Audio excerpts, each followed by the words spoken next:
All right, so good to get back out there. Once again, a lot of new faces in our portal world that we live in. Also, again, a lot of new coaches. So a lot to work on there of getting everybody situated, everybody together. But, this will be good to go watch this film and see these guys run around today. I'm sure quarterback questions, all the guys practiced today and rotated in there. So all looked good. So we're excited about, I feel like there's a lot of similarities to last year and a lot of, last year was the quarterback replacement, but a lot of pieces. You have a lot of new pieces in here this year, to look at and to figure out, and a brand new defensive scheme to work them into as well. Questions? Go for it, Dave.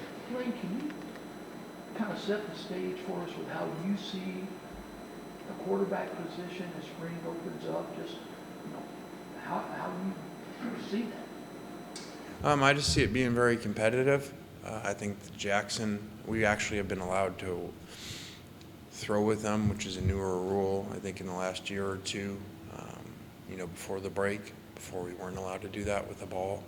And so I think Jackson is throwing really well. I actually was out in California. He happened to be at the same place as Knox throwing, and his dad was out there and commented on that it looks like, in the last season and the first year playing so much, to have some time to recover.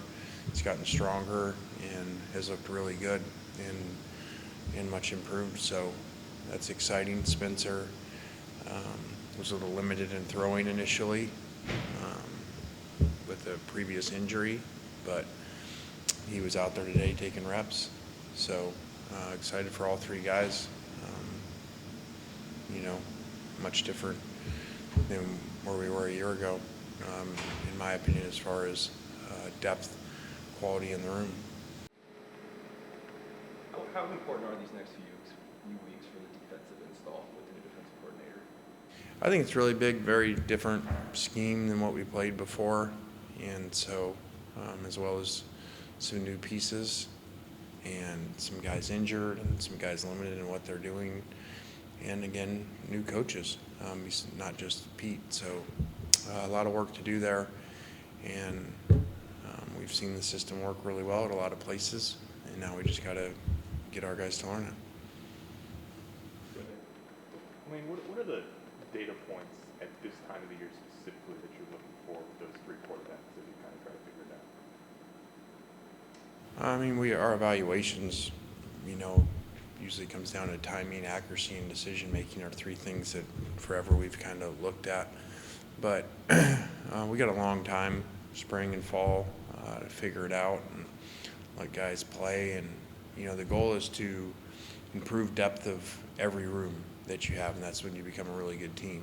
I think that if there was just some rating of quality of the room, I would certainly think that room's improved from where it was a year ago. So basically to have two returning starting quarterbacks and a very high profile recruit in there that redshirted last year is really good and a lot different than once Luke decided to transfer where the room was, especially as you look at basically around the bowl game time.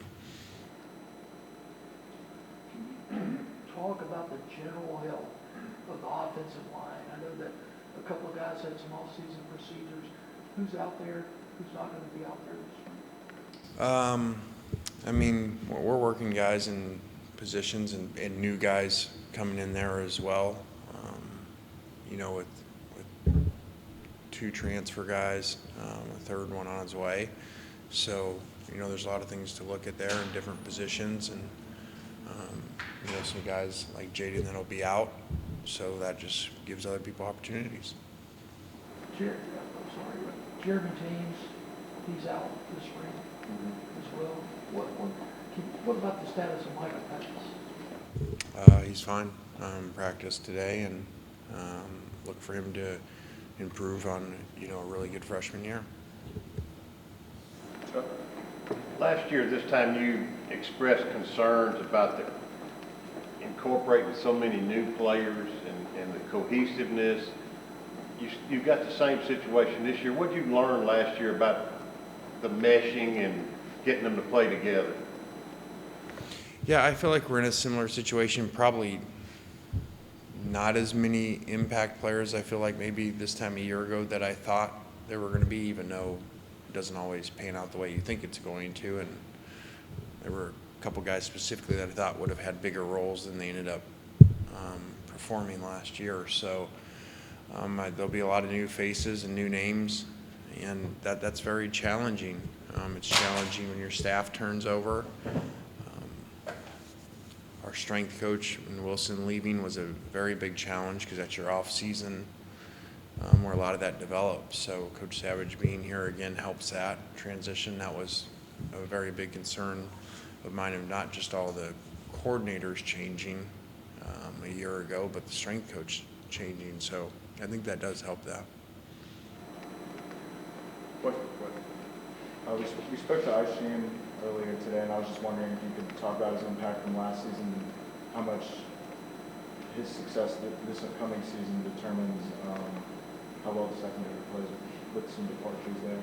Yeah, I think this is a good systematical change for him. Gets a lot more NFL oriented. The position that he played here and Iowa State was really not, you don't really play that in the NFL, that system in that position. So this will prepare him a lot more for the next level and really challenge him. Lane, you lose Mingo and Malik, and so this spring, what are you needing to see out of that group of returners and some of these new guys that you got? Just really to play really well with the new quarterbacks, meshing in there with Jackson, and so those guys will have a lot of work to do and a lot of production to be replaced from those two outside receivers. Lane, you went out and got Jameer Lewis from Southwest Community College kind of late in the cycle. What have you seen of him from off the field workouts, and what are your expectations for Jameer Lewis? Yeah, I think sometimes, as you would know better than me, you find guys around here later in the cycle that, and I think this goes all the way back to COVID, people were missed in recruiting because of that and not being out as much. And so I think sometimes you find these guys late and you're looking for certain things. And now with the way the numbers not being, the 25 cap being removed, it really allows you to take somebody like that late where maybe before you couldn't, and because you're losing so many people every year, going out into the portal. Everyone has that. So I think where it's it's limited, some players like junior college players and some high school guys are getting opportunities. In some ways late, there's been more opportunities because of the limited cap. Anything else for Coach? Go ahead, David. Lane, I don't know if you got the chance to watch any NCAA tournament, but we've got Tennessee and FAU this weekend. Do you have a rooting interest in that one? I really did not watch very much. I had a bunch of stuff with the kids going on this last weekend, so I did not get to watch very much. But I do know Dusty. He was there when I was there at FAU and hired him, and really energetic young coach, and obviously has done an amazing job there. Sure. And kind of going off that, Coach Yo, I think, was on the Bob the other day talking about how you basically talked to Kirby, kind of giving him advice. You don't mind sharing your old stuff? I mean, not that I have the answers. I just called her the other morning and just said, go to the next game.